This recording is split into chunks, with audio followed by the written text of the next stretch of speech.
Selamat siang teman-teman, perkenalkan kami dari kelompok Apanich akan mempresentasikan mengenai hasil analisis laporan keuangan untuk PT Kalbe Farma.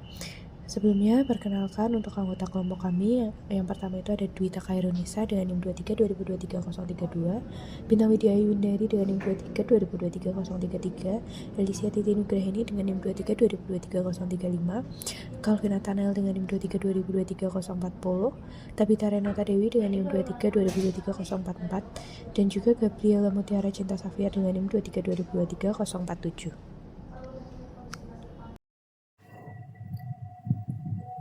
Mulai dari pengertian apa itu ALK. ALK sendiri mempunyai definisi proses mendalami dan menafsirkan informasi yang terdapat di dalam laporan keuangan sebuah perusahaan yang bertujuan melihat kondisi, kinerja, dan prospek perusahaan tersebut.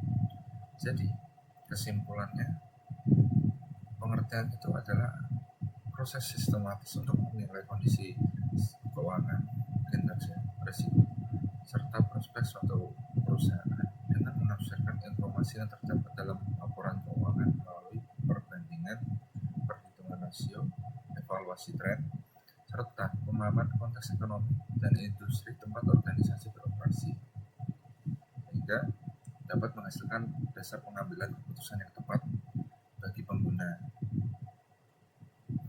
bagi pengguna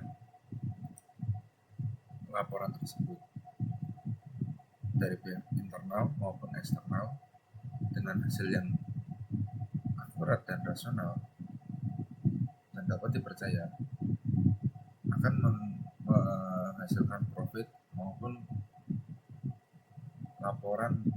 hasil laporan yang dapat dipercaya.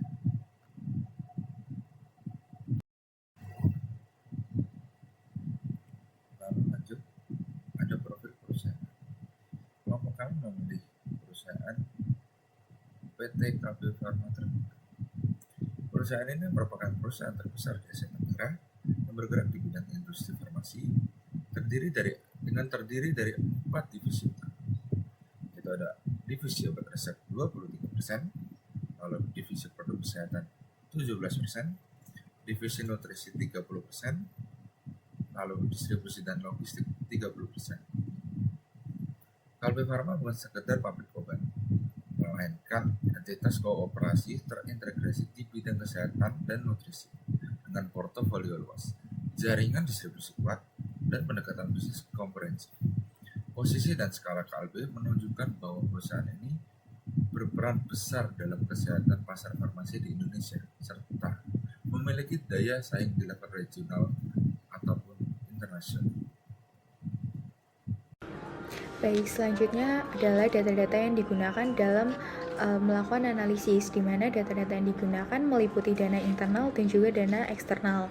Nah, di dalam dana internal, dalam melakukan analisis menggunakan informasi CALK, di mana CALK di sini dimanfaatkan karena berisi tentang penjelasan tambahan mengenai kebijakan akuntansi, rincian pos keuangan, serta informasi lain yang tidak tampak langsung di dalam laporan utama.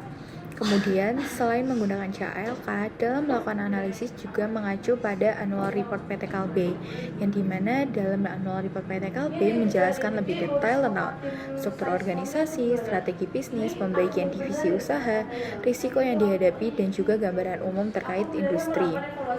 Selain menggunakan data-data internal, dalam melakukan analisis juga menggunakan data-data eksternal, yang dimana meliputi laporan industri farmasi Indonesia, data dari Kementerian Kesehatan, BPJS Kesehatan, serta artikel ekonomi yang relevan.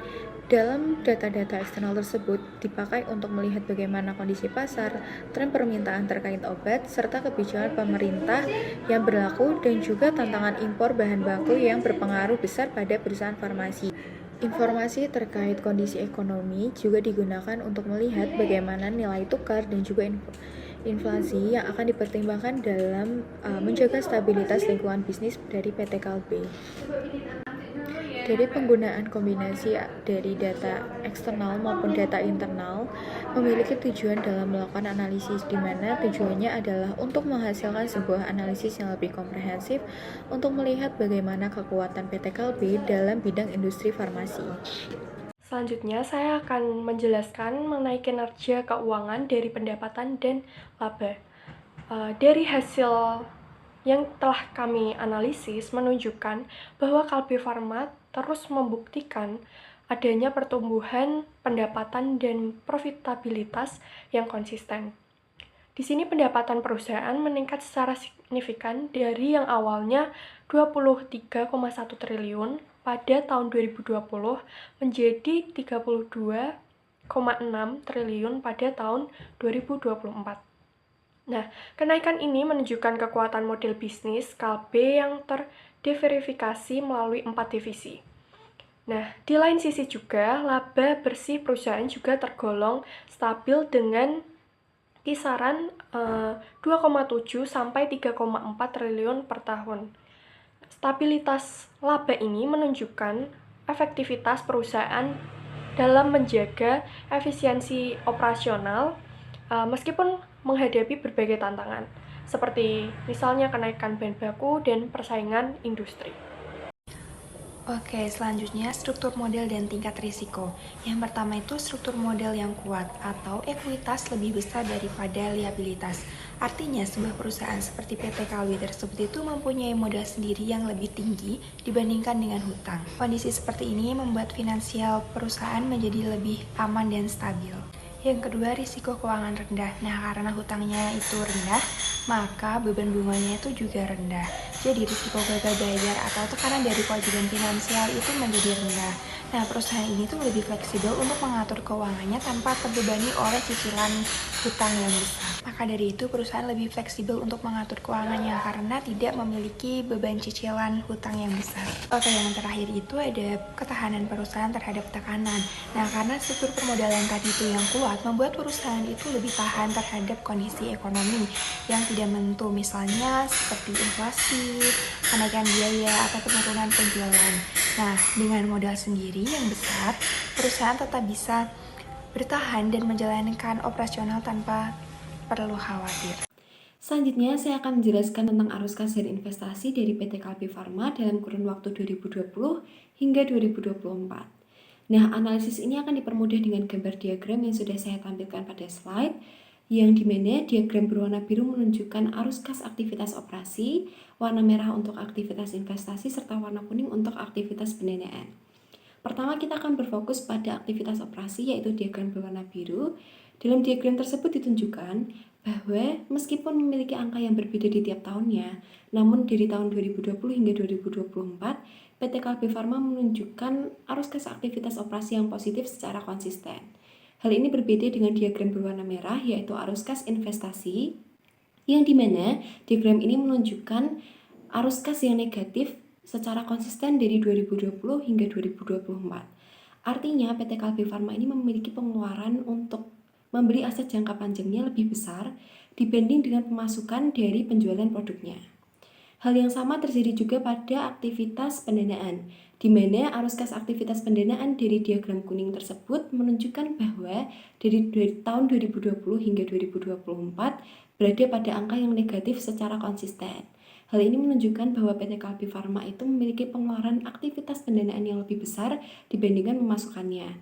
Nah, aktivitas pendanaan ini biasanya merujuk pada pembayaran utang, lalu juga pembayaran dividen kepada pemegang sahamnya.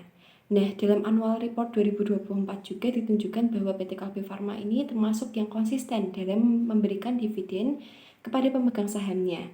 Oleh karena itu, meskipun pendanaan ini mungkin berada pada angka negatif, tapi sisi positifnya adalah PT Kalbe Farma memiliki komitmen yang baik dalam membayarkan dividen kepada para pemegang sahamnya. Selanjutnya, pada investasi jangka panjang, terjadi peningkatan yang signifikan pada aset tak berwujud serta kenaikan biaya kegiatan, yaitu penelitian dan pengembangan atau R&D dalam 5 tahun terakhir.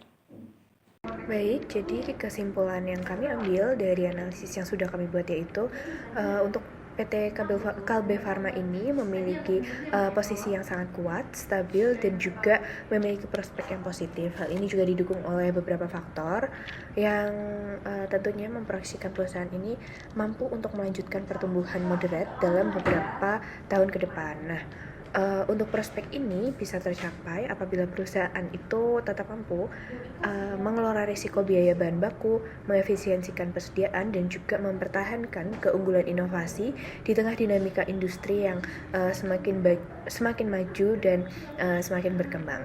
Jadi sekian presentasi dari kelompok kami. Terima kasih.